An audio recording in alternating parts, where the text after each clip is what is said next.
Hello and welcome to the Australian Gamer Show. I'm Yug. I'm Matt. And tonight we're going to be talking about games, and more games. We're going to be talking about the censorship of Australia's censorship. And Little Big Planet delayed. Yeah, we're going to start on the last one. Now, that breaks my little cotton heart.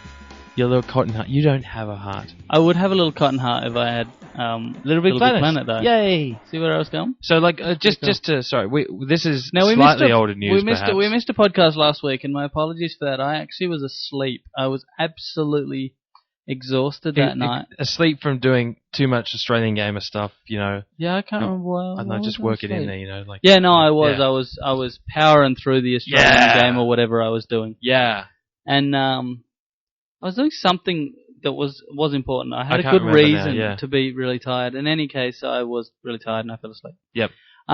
So this is old news, but we're going to talk about it now anyway. We're going to talk about it anyway because I want to, and there's been a couple of things come out of it. Now, A Little Big Planet has been delayed. I think everybody who listens to this would have heard because you're all gamers and you love Little Big Planet as much as I do with your little cotton hearts.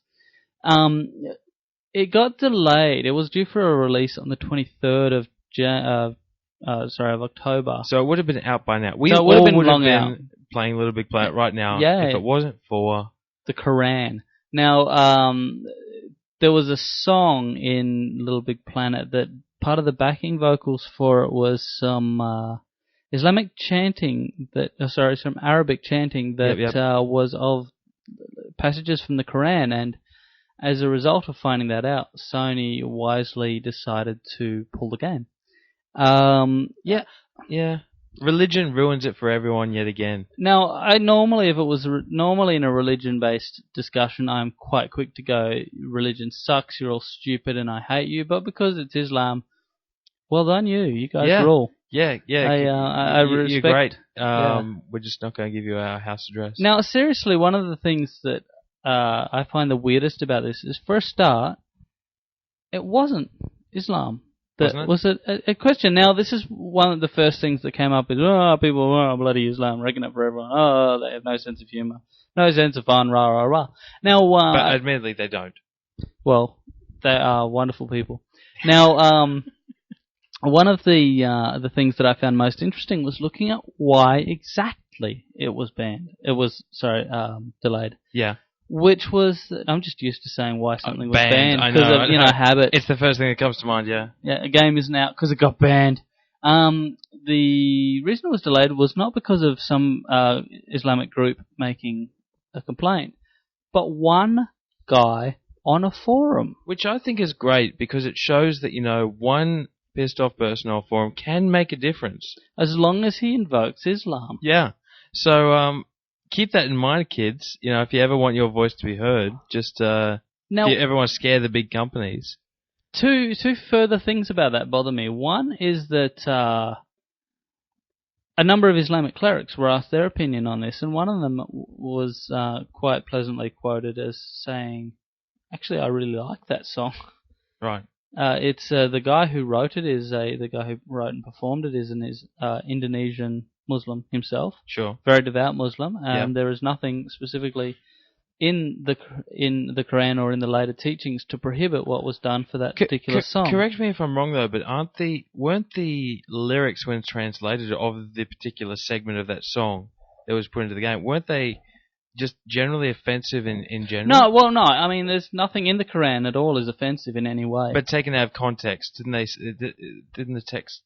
Well, no, it was quite dark. I mean, Joby from Gamer in it feels that it was inappropriate to have them in that it should have been stopped because they were inappropriate and nothing to do with religious values. Mm-hmm. My personal opinion is that they were fairly innocuous, a bit strange, but no big deal. Besides, not many people who speak the language would be young enough to be concerned. Or old enough to be bothered. Or old enough to be bothered. So I don't see that as an issue. But in any case, he's wrecked it for the rest of us. Well, but yeah, the other thing, because one of the rules apparently is that the Quran is not to be sung. That was apparently part of it, but it wasn't. It was chanted, and that's entirely within the rules. Just curious, if you do something, I don't quite know with the Quran sort of thing, but with the Bible, if you do something that says you shouldn't do, you've sinned and you need to repent and ask for forgiveness. If you do sing the Quran, what's the repercussions for doing that? Well, I mean, I don't know. Do you get less virgins when you go to heaven, or? Well, for a start, way to trivialize an entire religion. Yeah, good work there. I'm just trying to invoke some controversy here. Yeah, good, because they're a good person and a jihad on us. Yeah, so it seems good people to offend. But I don't know. I do know they have the same concepts of sin and wrong. Right. Different things are sins and different. But I can't imagine that there's any concept of you may not be forgiven your sins. I believe that repentance and so on. So we're probably not going to see SingStar Islam anytime soon. No, probably not. Okay. Yeah. Music in Islam is a really, really broad subject. Like there's very, very wildly different views, varying from degrees. various, Yeah, I think I saw within that, yeah. within various different communities. Yep. So, but the Indonesian, the guy who wrote that song was an Islamic devout Muslim musician. Yeah, so clearly it's obviously he lets those rules kind of slide. Well, no. What exactly those rules are is very open to interpretation. As tends to be with most religions. But the other thing that I found probably the strangest thing about this is that a number of people actually did get their hands on the game. Yep. With that track. Yeah. Now those people who got their hands on the game with that track have they were people who ordered it from mail order places who sent it out to be ready to send when it came on, like, so it was there on the day of release kind of thing. Yep. So those people got it early. But the funny thing is, Sony, in their infinite wisdom, put out a patch that actually patched those people's copies, removing that track and replacing it with an instrumental version. Okay. Now, the first thought that jumps to mind is, if you have to cancel a release, yep, and then to cover the people that got it anyway, you can release a patch. Yep. Why not just release a patch? Because well, actually, I was about to give some sort of excuse, but realistically, Little Big Planet is kind of one of those games you have to play on. Well, you don't have to play it online. No, you don't have to.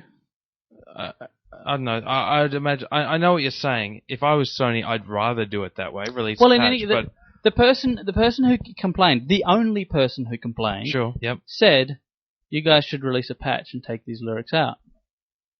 Instead, they cancelled a worldwide release. I'm not sure. Delayed it by 2 weeks. It's kind of 3 weeks. It's kind of difficult to know if this is, Sony being really proactive about making sure the game's all good. I'm dubious too.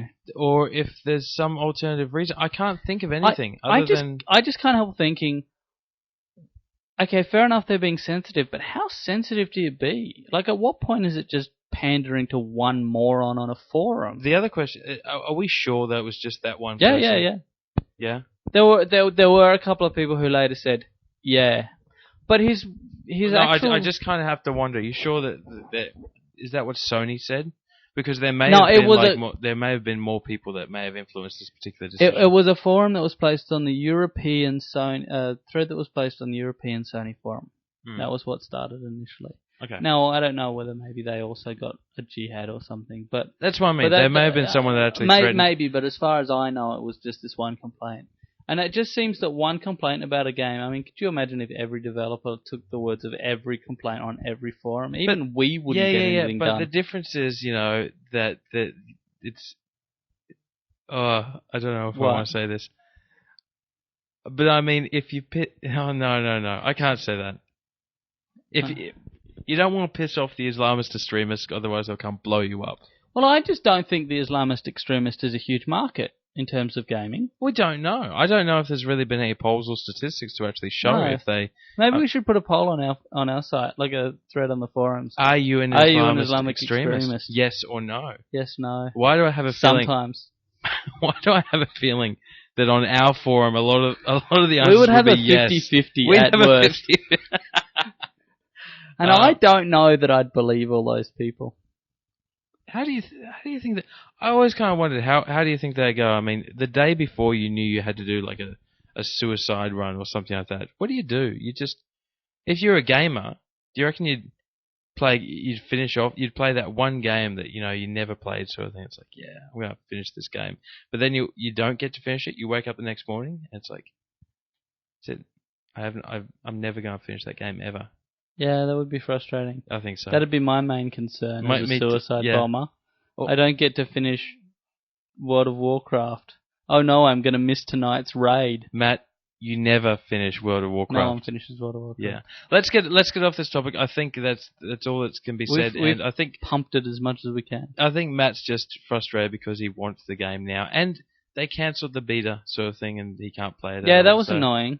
Yeah. Cancel the beta, then it was like a girl showing her breasts, flashing him, and then then he can't see them. You know what it was like? 2 weeks. No, it wasn't like that. It was like on the front covers of dirty magazines where they have like the girl, but she's got something just covering her nipples. Right. It's like I got most of it, but I want the good bit now. Yeah. Okay. That's excellent. I'm glad we're able to make an analogy of Little Big Planet to porn. Good work. But softcore porn. Softcore porn. Not real porn. Okay, let's Speaking of porn. Speaking of porn, because censorship always tends to go hand in hand with porn. Yep. The segue will do. The censorship stuff. South Australian attorney. I guess Thompson. he would be an attorney as well. South Australian Attorney General. I was about to say Jack Thompson. Michael Atkinson. Yeah, he's a knob. He's basically turned around and he's censoring the discussion on the censorship of games. Now, what happened a couple of months ago was that there was a standing committee of the Attorneys General which basically said, "Do we want an R rating?" Wait. Is it bad that whenever you say the standing committee sort of thing, you just assume that's all they do? Just standing. No. I have this image that when these Attorney Generals, they all actually meet. Attorneys General, when they actually meet, it's like one of those ancient sort of Templar traditions. They all wear the like a things, and they come, like a lodge meeting for the Freemasons. Yeah, that's right. Yeah, something. exactly. They come into a circular room. And there's like a fire in the middle, and they're the first thing of the meeting, the R8 and Michael Atkinson. Fuck off. Yeah, he just walks out. Yeah, and they have to sacrifice people too, like young virgins, just on the thing. That's what they do. I just have this image of these guys that when they meet up, they have this ancient ritual. No, I like the idea that because I'm with you on the image. Do you know why? Do you know why? Because Michael Atkinson looks evil. He does. I don't think he looks like that kind of evil. Though. He looks like he looks like the soul has been sucked out of him through his teeth. I'm going to say this, and I'm going to get probably sued for it, but legally this is allowable because it is an opinion. Right. And I'm not by any means suggesting that he does this. Yes. He's an attorney, so I have to cover this carefully. Sure, okay, yep. I'm not actually saying he does this. No, merely that the appearance is there, but totally unlikely. Frankly, Matt, if he listens to this podcast, then we're already fucked anyway. We're already screwed. He looks like a child molester. Oh, there we go. He does. He looks like he fiddles children. And it's not just like one bad photo. His official website photo I saw and went, I'm keeping my kids away from him. This is bad. Not good. I can't... This is funny, but in the same respect, like, what we really want to do is try and promote everyone to be more mature and the way that they handle the R18 rating. And here we are saying, Michael Atkinson's a child molester. Yeah, I know it's not the most mature response, so I'm going to continue in this vein. Excellent. I found there was an interesting article the other day that someone was commenting on our forums, which was there was basically a Nazi flag was left up after a party, and it was in South Australia, and there was a lot of criticism of these people, and people were saying, well, freedom of speech, they're allowed to say that, and other people were saying, make them take down the flag, rah, rah. Yep. Michael Atkinson actually rode there on his bike and went and talked to them. And he has an Australian flag on his bike. And he went and talked to them and rah, rah, rah. And it was covered in the news and people were talking about it. And I'm like, you guys are missing the big picture here. You're not seeing the most important key detail here. Michael Atkinson rides a fucking bicycle. Like a 12-year-old. Worst of all, he has a fucking flag on his bicycle. Seriously, the man has a bicycle. Does he have a basket on the front? And he's got those spokey things and the spokey that make the noise and as tassels on the handlebar. Yeah. I mean, Jesus, dude, get a car. Training wheels? No, that's too far. Okay, alright, sorry. I took it too far. Yeah, you took it too far, you broke it. But seriously, the dude rides a bicycle and this is the guy who's making policy for Australia. I mean, this is not cool. No, it's not really cool, But in any case, I feel so disillusioned. Look, good work for actually emailing Ruddy. I emailed Kevin Rudd. Now, we should give a little bit of quick background on the issue, which is that he blocked the censorship, he blocked the R rating, and everyone said, well, you know what, this is kind of fucked, so let's talk to people, let's get public opinion, let's canvass opinion, and put out some documentation and get some feedback, rah, rah, rah. And he agreed to that in principle. Who? Oh, Atkinson. Yeah. He agreed in principle to that. However, he's today withdrawn his support for that and is now blocking the concept of public discussion of the issue. Yeah, that's not cool on a whole different level. This comes in at a time, I think it's about a week after, I don't know if everyone's been keeping up with the concept of the clean feed for Australia, but the idea is to make a child porn-free internet for Australia by basically cleansing the internet on the way in. Now, does Michael Atkinson support this? Michael Atkinson supports the removal of anything interesting from the internet. Okay, now, all right. The clean feed has a couple of problems. One, it's fucking stupid. There we go. 2, it doesn't fucking work. There we go again. 3, it works too well on stuff that it's not supposed to clean. Ole. 4, fuck you, you fascist bastards. And there we'll do it. Anyway, now the problem with it is that it's totally unenforceable, totally unworkable. And they want to make it so that adults have to opt out. They also probably will make it that adults can't opt out. Right. And it could end up doing things like block, say, Australian Gamer. It could completely destroy our entire website, our entire business. On the base, are we able to actually apply to have our website actually included? No, it wouldn't work that way. Now, if that happens, that's goodbye to us. That shuts us down. Now, what exactly would cause that to happen, I don't know. But there's been talk already of the clean feed being extended to unwholesome materials such as pro-anorexia websites. And yes, they do exist. I know it's disturbing, but it's basically like a, hey, this is my lifestyle, back off kind of thing. Yeah. Whatever, that's not the point. But there's been talk of extending it to that. Now, god damn, that's fucking terrifying. I think we're all against child pornography, but when you start saying lifestyle choices are also to be blocked, I mean, you're terrifying the crap out of me. Now, someone from Internode, I can't remember the guy's name, started complaining about this on the Whirlpool forum, saying that this is an appalling thing to do. It's unworkable, unethical, etc. And was sent, and Internode was apparently sent a gag order by Stephen Conroy, the Minister for Broadband Communications and the Broadband E-commerce, something like that. Fuck you, buddy. Wow. Now that is I wasn't aware of any of this, actually. No, now that is getting to a level of censorship that I personally will not only speak out openly as thoroughly and aggressively as I can, but, you know, civil disobedience. If you start doing shit like that, not only am I going to talk to everyone who will listen about what a fucking fascist pig you are, but I don't know, get angry and set fire to stuff. I don't know. There'll be riots in the streets. Quiet riots. Yeah, like the band. Now that's not acceptable, and at this point, I stopped blaming people like Stephen Conroy, and I stopped blaming people like Michael Atkinson, because the guy rides a fucking bicycle and can't be held accountable. There is that. I blame Kevin Rudd. It's his party. These are his people. Control your fucking people, Mr. Rudd. Get 'em under your thumb. Give 'em a little bit of a squeeze and say, stop being fascist pigs, because I'm not a fascist pig. I like Kevin Rudd. I support him. I voted for him, but no, this sort of thing is not on in Australia. We are a free country, and we will fucking remain so. Hey, there we go. So yeah, that's just my opinion. Wow, that was an intense rant, man. Sorry, Can we do something funny now? Fluffy bunnies. Fluffy it's like herding kittens. All right, let's talk about games. Talk about games. Now, there's been about a jillion games coming out in the last week, and a jillion more coming out in the next week. Might I say that there's jillion of games is literally coming out within like a 2 to 3 week period. Yeah, it's ridiculous. All of a sudden, and I kind of have to wonder what's going through the publishers' minds. I know they want to get in as soon as possible. They want, but nothing's coming out over Christmas.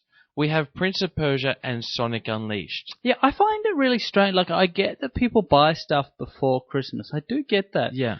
But I don't. Like, I buy stuff for people like the week before Christmas. Me too. Not the month before Christmas. And a video game after a month is a fucking old video game. You don't give someone a month-old game for me, Christmas. it's the day before Christmas. I actually do all my shopping with it, there's a period of time where the shopping centre close open, by yeah. is open for 24 hours. Well, I think even longer. Yeah. So I basically they have go like to a 72-hour marathon or something before I think it's Christmas. 72 hours, and it finishes on Christmas finishes Eve. Christmas Eve. Yeah. So what I do is on the 23rd, I go to the shopping centre at like late in the night, in the evening, and I don't leave until I have all the presents that I need. Yes. Nice. I force myself. And by the end of it, and you know what? A shopping centre that's been open for 72 looks like nice. It looks like the shopping centre out of Dead Rising. Yeah, right. Exactly like that. And everyone looks like a zombie. Because there's something so unnatural about being in those lights in that situation for so long. And the place is filthy. They don't have a chance to clean it. The place is filthy. Everyone's tired and angry and on edge and in a hurry. It's turned into Dawn of the Dead. It has turned into Dawn of the Dead. But by the end of it, it's really quite efficient, because by the end of it, you're like, yep, okay, I need to get one for my sister. Tissue box, yep, great. Okay, yep, rug for my dog. Yes, that's great. Okay, you know, it's just, it's great. Yes, Dad likes pornography. I'll buy that. Yeah, you narrow it down to its fundamental basics sort of thing. So there's hardly any good video games coming out in that December period. They're all coming out now. I mean, at the moment, like I'm playing Midnight Club LA. Matt's playing. I'm suffering through Beast Rider. And like so far you've got Dead Space. Fallout 3, Far Cry 2, Fable 2, Mirror's Edge comes out soon. We'll talk about that in a sec. Saints Row 2 just came out. You've got heaps of other ones as well. You've got all the Guitar Hero, the Rock Band ones that are coming out as well. Blah. Lots of big games. Wrath of the Lich King, World of Warcraft. Yeah, Wrath of the Lich King. You've got Tom Clancy's End War. You've got Tomb Raider, Little Big Planet, Resistance 2, Gears of War 2, Motorstorm 2. Wii Music is coming out on the 13th of November. Right. Wow, that one fell flat. Sorry about that. Yeah. There's also some good stuff.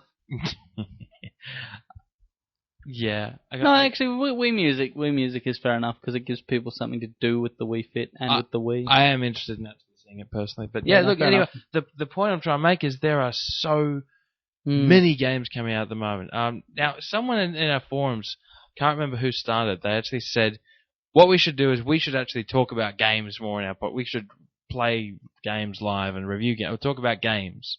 Yeah. Which is, I guess, what we're doing. That's true. Someone did say that. Someone said you guys should review you should review a game as part of your podcast. And I kind of said, well, yeah, that's good, because we've been looking to double our bandwidth, Bill, and I'm really glad for that suggestion. He did correct me though and say that he didn't necessarily mean review it for half an hour. Did he particularly want to give a short review of like the two games that we've been playing at the moment? Yeah, I want to review Golden Axe Beast Rider. Golden Axe Beast Rider is shit. It's fucking shit. There we go. And an insult to gamers. I can't believe no one played this fucking game long enough to beta test it and go, well, let's just put a fucking axe in that head, bury it, and kill it. You know what? I think you might be actually topping the amount of swear words that we've ever had in one single podcast this time, man. Yeah, but it's about quantity rather than quality. I haven't said cunt yet. For someone that seems so calm, at the moment, things are he's laid back. Me he's off. Like, yeah. You know, you don't look angry. You just look irritable. I am. I'm turning into House, I think. Yeah. No. Look, I've been playing Midnight Club Los Angeles, and admittedly, I did spend the first day or two simply decorating my cars. Why do I get Golden Axe Beast Rider and you get LA? Because you don't like driving games. You keep saying that, and I keep correcting you. But you get an idea in your head, and nothing can dislodge it. It's like, oh, Matt doesn't like ice cream. And I'll later say, no, actually, I do really like ice cream. I just didn't like the ice cream you bought the other day because it's coffee flavored. Yeah. And then the next week you'll go, you don't like ice cream. No, it was the coffee ice cream I didn't like. No, see, it's. I don't worry about details, Matt. Right? It's the overall sort of stuff that I'm concerned about. I don't like a lot of driving games because I find them boring. Yes. Because the total lack of collision physics in many of them pisses me off. Yep. and because they have no story.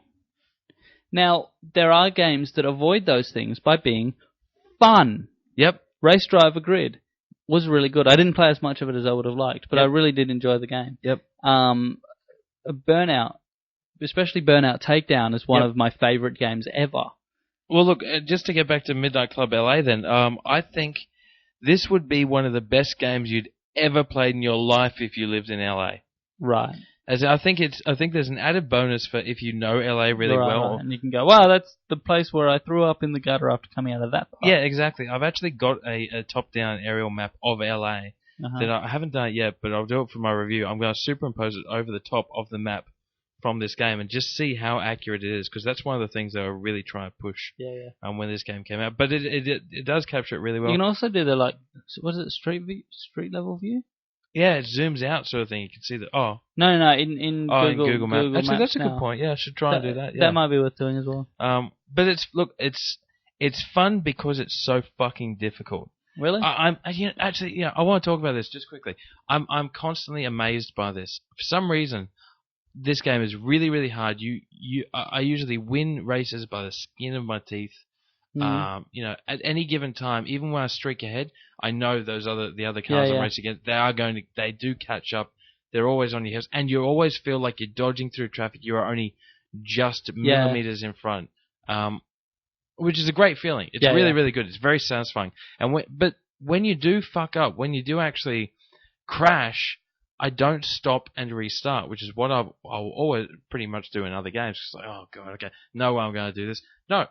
You can usually actually quite comfortably recover and catch up, which is really weird. There's got to be some sort of AI mechanic on this, which is just sort of going back and forth. I can't quite pick it, and I'm not really complaining too much because if it makes it more fun, it's very satisfying sort of thing. But that's one thing. The second thing, and this is a big criticism I have of it, and I've never cared about replay mode. Really, I play the race once. I don't need to see it again. I'll do it once to see all the pretty angles, and then it's pretty much the same as any other race that I do in the game. But with this particular game, there's a lot of bits that I wanted to free. Like I think I was spoiled after Race Driver Grid, which has the most awesomest replay ever. It does.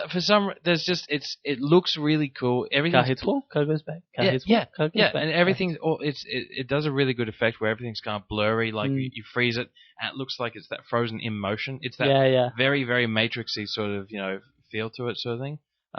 But in LA, the replay feature is so poor that I was shocked. And more importantly, one of the big features they're trying to push is the ability to take screenshots of your car in action and stuff like that. For example, in the replay, not only can you not fast forward or rewind, not only can you not skip to a point in the race, but when you freeze it, you can't actually move the camera around your car at all. The only way to do that is to then play it, and then move it, and then pause it again. Oh. Yes. It's very strange. Yeah, I know. I might be. You know what? I'm actually going to look into the manual again. I'll see if I can find out about this. Because as far as I can see, I can't actually fast forward and rewind it either. That's really weird. Yeah. Really weird. And very, really just that really frustrating. But the rest of the game, I'm really enjoying. For how long? We'll see. And I also think, just for the record, last thing, I think it has the most seamless integration of Xbox Live multiplayer I've ever seen in a game. It is literally a case of, I want to play online, push start, bring up the menu, which comes up right next to the car, online, bam, you click it, your car's in the same spot, in the same bit on that map. All that happens is now you've got a couple of other players in that map that you can go and race against. Nice. It is the most easiest transition. Because like any other games, like Project Gotham, I played online quite a bit as well. It's very, you're playing online, go here. This was just, click of the fingers, it's like, Jesus, Nice. Suddenly that's you're cool. just in a level with other people. And it's the same level that you're in, so. Yeah, that's really cool. That's really cool. But that's my review. I'm enjoying it. It has flaws, but it's good. But I want to be playing Fallout 3 right now, to be honest. Simon built it up. Yeah, the bastard. Now, I just before I came over here tonight, I downloaded Mirror's Edge. the demo of Mirror's Edge. Now, I believe you're downloading as well? I am. I think I'm about 69% through. 69. Yeah, I know. It's funny because we're childish. Is 96 as funny? And if not, why not? It should be, shouldn't it? Logically. Realistically, I mean, it's not only is it the same thing, but it's higher. I know, it's more. It's more. No. You know what? We should start. That should be the new thing. You know, so do you want a 69? No, but I'll give you a 96. Yeah, exactly. You know. That's it. And it's like Clerks. We're bringing porch monkeys back. You know what? We're bringing 96. I always like the 68. You do me and I'll owe you one.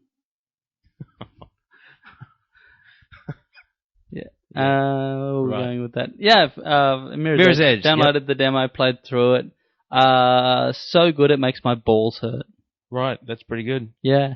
I really enjoyed it. I really like the feeling of freedom and running. Does that concern you at all? That when you're enjoying something, your balls actually hurt? I think that could be a sign that you need to see a doctor or something. It's either that I'm so attuned to gaming that it's become an integral part of my being, or prostate cancer. Yeah, I'm not sure. You know what? I think I know which one I'll be thinking that you got there, man. I'm going with the one that means no one has to stick anything up my ass. That's the one I'm guessing. Yeah, see how that works out for you. Yeah, Mirror's Edge is really, really fun. I'd at the very least give the demo a go because it's downloadable on PlayStation Store and Xbox Live now. Really fun. I really enjoy the freedom of being able to choose different things. If nothing else, there's something nice about having a game that's totally different. Yep, fair call. I think more than anything lately, I'm kind of sick of seeing the same old thing, and that's why when a game comes out that is so different to everything else, and games like Mirror's Edge and Little Big Planet are good examples. Sure. They really catch my attention. They do stand out in this crowd of what is realistically like good quality games. It's fucking Space Marine games though. There's an overall theme of Space Marines. And but that you kind of know Resistance 2 and Gears of War 2. Gears of War 2 was another one we didn't list before. Yeah, it'll be coming out too. But you know that they're probably going to be very good games. So yeah, probably. It's almost like not only do you need to have a very good game, but it needs to be very, very different. Mm. You know, I think that's an interesting one. Yeah, Far Cry 2 looks really interesting too. That's another one I'm really looking forward to. I've seen a few videos of that now.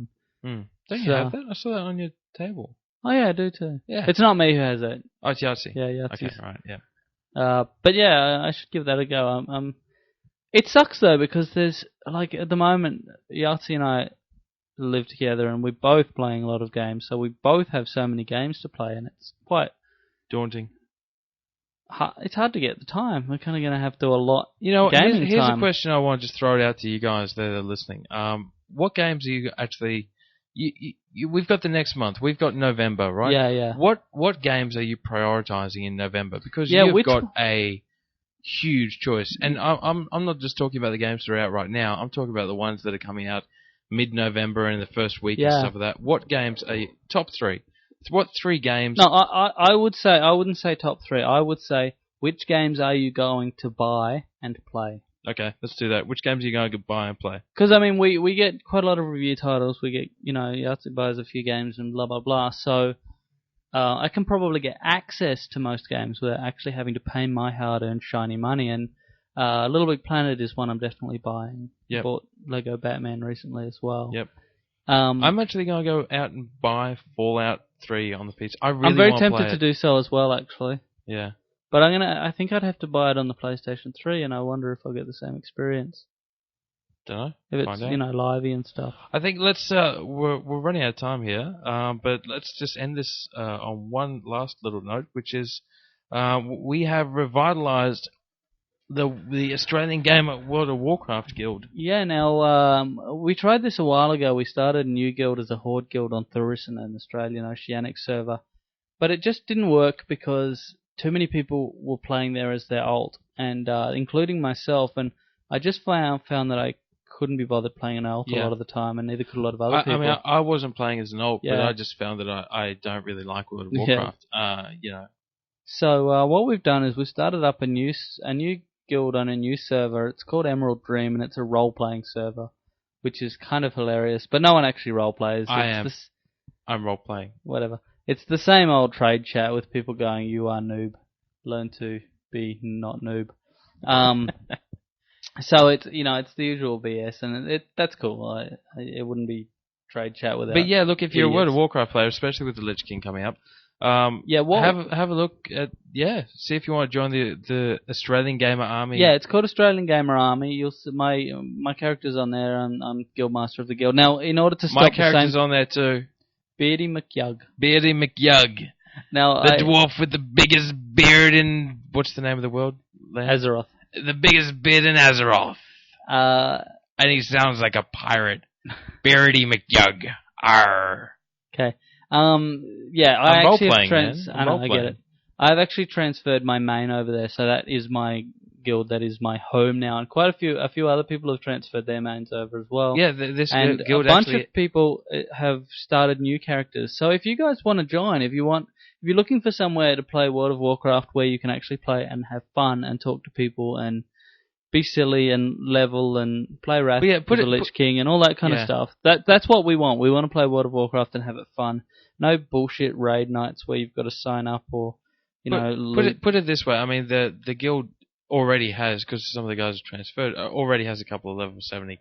Yeah, we have a few level 70s. We're hoping to get enough level 70s to be able to raid, at least 5 mans.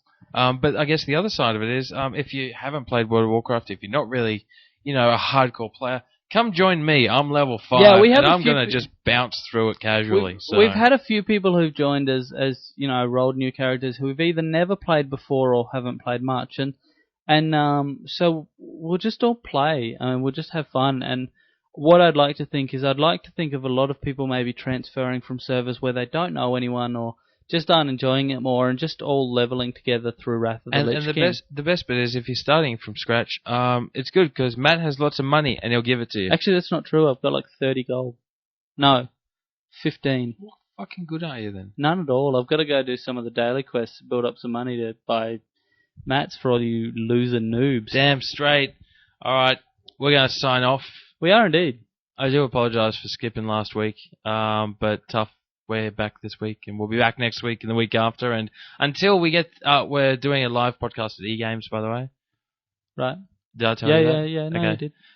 It is the very last session of the day, which means it could potentially run into the expo is closing in 5 minutes. Right. Which happens about 5 minutes after we've started our podcast. Yeah, so. that was awesome. But hey. There's other good stuff there anyway, so you can't I'm really complain. tired. I want to go now. I'm a bit tired too, but apologies to anyone if you found this boring. I did rant earlier, and I think I used up all my energy. Yeah, I think. Look, to be honest, this has been a bit of a chilled podcast, and we'll tell you all why a bit later. But it's been a nice, a nice little, nice little casual podcast. Yeah, it's good to catch up with you. Bit of a chat with friends. I hope you're drinking tea and eating crumpets. Chamomile tea. Yes.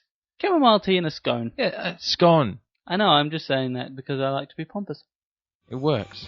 Alright, thanks everyone for tuning in, and we'll talk to you again next week. We will talk to you next week.